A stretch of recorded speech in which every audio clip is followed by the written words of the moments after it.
A lot of times when we look in the Parsha, we look at specific psukim, specific words. Why did this pasuk use this word? Why is this word repeated? Why is this word not there? But a lot of times we lose sight of the big picture.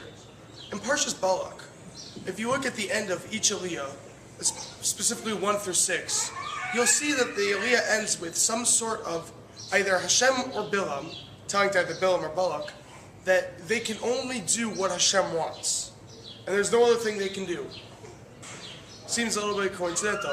Yet, the end of the 7th aliyah says, Vayiyu hamesim b'magifa arba v'esrim aleph. The 24,000 people died in the plague of Baal Peor. The question is why would we end the Parsha with such an abrupt ending? It's just talking about the story of Zimri and Pinchas. And then the Parsha ends with this pasuk of Vayu and Mesim Magifa Arba Vesim Aleph. And then the next Parsha, Parshas Pinchas, starts off with Pinchas ben Elazar. And it goes through the whole story again. Why is the story being repeated twice? Why is Pinchas here? A lot of throughout Jewish history, especially in the beginning of it, when we went through the period of the Shoftim, there was a very vicious cycle. It was the Jews were listening to God. Then the Jews stopped listening to God, and people attacked.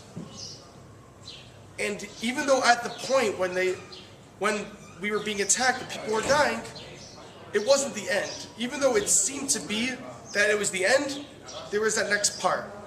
There was that next person who became the leader. Pinchas. Why isn't it in the first time throughout the story, it says, it doesn't mention any names. It doesn't mention Zimri's name. It doesn't mention Kashi's name. It doesn't mention Pinchas' name. The reason why is we didn't need to know his name. He wasn't important to the story. The story itself wasn't important. What was the important part? The important part was the afterwards, when Pinchas becomes the leader himself. Not the leader right now, but the leader that we needed in the future.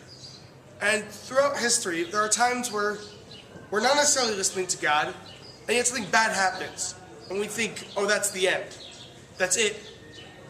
That's seen. But then there's the next part. There's the next chapter that unfolds. The next Parsha, where a leader who has a story or doesn't have a story becomes apparent to us. Even though he had no name earlier, his name wasn't needed. We didn't need him. As I saw on Facebook, Facebook's a great place to get information, there was a line that was being posted saying, Hashem, the day you were born, Hashem decided that the world could not exist without you. And it was until that moment where Pinchas killed Zimri, it was at that moment, the beginning of Parshas Pinchas, where Hashem decided we need Pinchas to become a leader. Shabbat Shalom.